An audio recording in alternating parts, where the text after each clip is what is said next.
reaction tonight after President Trump suggested that if supporters vote by mail, they should also vote in person. The president's comments on the same day he visited the battleground state of North Carolina. Here's a look back at some of what the president said. So send it in early and then go and vote. And if it's not tabulated, you vote, and the vote is going to count. You can't let them take your vote away. CBS 17 is your local election headquarters. Our Russ Bowen joins us now. And Russ, the reaction's been pretty strong. Yeah, Angela, it really has been. The White House today trying to clarify what the president meant, but state officials making it very clear voting more than once is a felony.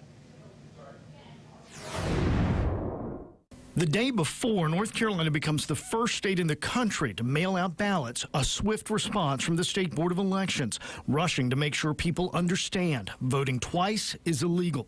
It's a concern to me that people may be committing felonies. Attorney Robert Joyce with the UNC School of Government. Don't vote twice.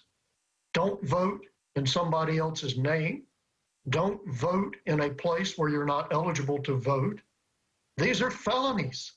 Don't do them. The concern stemming from President Trump's comments at a stop in Wilmington, North Carolina, suggesting people vote twice. On your ballots, if you get the unsolicited ballots, send it in and then go make sure it counted. And if it doesn't tabulate, you vote. You just vote. And then if they tabulate it very late, which they shouldn't be doing, they'll see you voted, and so it won't count. So send it in early and then go and vote. The White House walking back on that statement the next day. The president does not condone unlawful voting. The president's been very clear about this. I'm once again not surprised the media is taking the president out of context.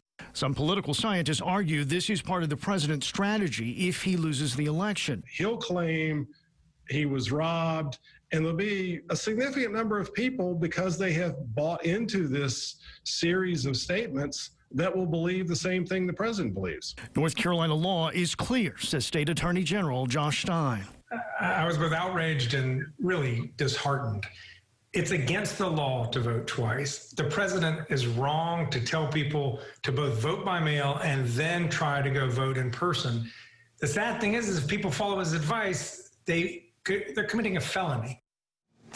And the Attorney General and the Board of Elections today also letting voters know not to worry about it. They believe voting is very secure, and you can track your ballot online if you are concerned. You can see if it's been mailed to you. You can see if your local Board of Elections has received it back, and you can see if it's been counted.